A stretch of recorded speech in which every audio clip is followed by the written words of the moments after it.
We're to pick 13 in our 3-round mock drafts, and that's the Miami Dolphins. I think they have one need above all else, and that's they have got to fix that offensive line. Luckily, the board falls perfectly for them. They get one of the best guards in this draft, and they get a high upside tackle, and they add another piece to replace a free agent at the end of this.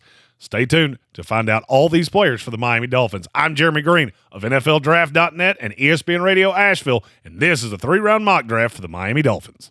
I get knocked down, I get back up. The Sportsocracy. And I'm unapologetic. We started pick 13 with Miami's first selection, and I'm going to be honest with you. I don't love this player, but the noise on the fit and the player has gotten so loud that I can't resist it anymore. At number 13, Tyler Booker, guard out of Alabama.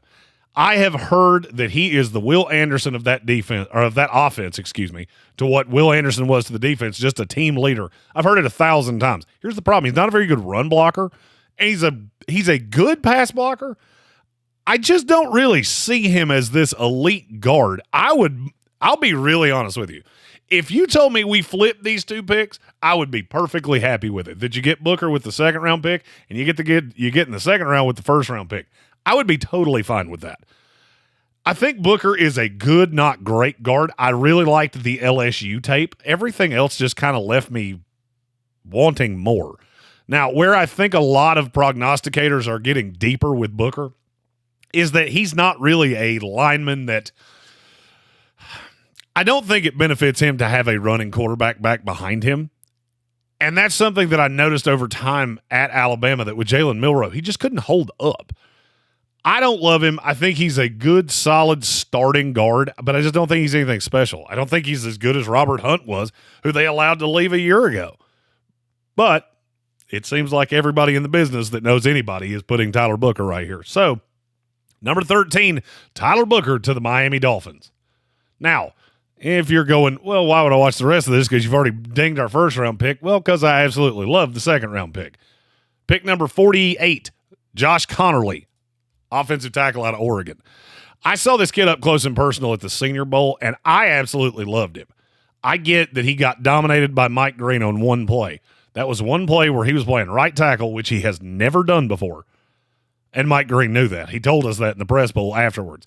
That was one play. Other than that, Conerly moved pretty well. It just seemed like scouts kind of fell out of love with him, and I'm not sure why. If you go back and watch the tape against Abdul Carter, if you go back and watch the tape against a lot of high-level players, I think Conerly held up really nicely. In 2 years at left tackle, he only allowed 2 sacks, he only allowed 4 hits, and he only allowed 20 total pressures over 2 years of playing offensive tackle at Oregon. I think this kid can be really, really special. The beauty of it for Miami is that if you bring back Teron Armstead for 1 year, you can play him over on the right side.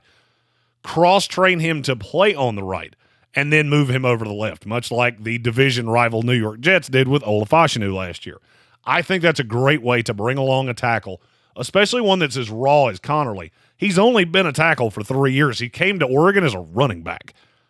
That should tell you everything you need to know about how athletic he is. Now, could he go higher than this? I think so. But here's where the problem's going to fall in. At the Combine next week, I'm not sure that he's going to test quite as well. I watched him. Obviously, I never saw him go straight line 40-yard dash. I don't think he's going to run as fast as everybody else believes. I think he'll be quick, but it's not going to be break the combine kind of speed. And I think that pushes him down, because what's going to happen is that we have this expectation that because he was a running back, that he's going to run super, super fast. And then when he doesn't do it, I've seen guys like this in the past where they just get pushed down and we start disregarding the tape because he athletically didn't live up to what you expected him to be. None of that matters to me. I watched the tape. He looked really good to me. I think he's a future left tackle in this league. If he gets by the Ravens and the Chiefs at the end of round 1, he could fall right into the Dolphins' lap at number 48 in the second round. One pick left. It's number 98, and it's a player that I absolutely love this fit for the Dolphins. With Javon Holland entering free agency, I do not think he will be back with the Dolphins. You're going to need a deep safety, and there's one that I just feel like is really disregarded, and I'm not sure why. Andrew Mukuba, safety out of Texas. I got to see him up close and personal at Clemson, and he was phenomenal in his last year at Clemson before he went to Texas. I think he was even better this year with Texas. And yet, for some reason, he's sliding down boards. And now he's available in this scenario with a comp pick in the 3rd round. I think he's a day one starter. Really good in coverage. He is on the smaller side, which means you don't necessarily see as much out of him in the run game. Missed tackle rate's a little high, but his forced incompletion rate is 26.1. He's an absolute dog in coverage. I think he's a day one starter and would be a steal for the Dolphins at number 98 overall to replace Javon Holland. For more, including this week at the 2025 NFL Scouting Combine live in Indianapolis, Indiana, find us on all the social medias at The Sportsocracy. We will be doing mock drafts all throughout the season. I will be at the Combine next week doing interviews with players. I'll be at the podium. All the sights and sounds of the Combine. We'll also be doing lives over the course of the week, and we'll be doing our ESPN radio show with me digitally from Indianapolis. I'm Jeremy Green of NFLDraft.net and ESPN Radio Asheville, and this has been a 3-round mock draft for the Miami Dolphins. I'm unapologetic. Cancel, yeah, you can try. You can't cancel what's been tonight. I ain't been had a shit, no silver spoon inheritance.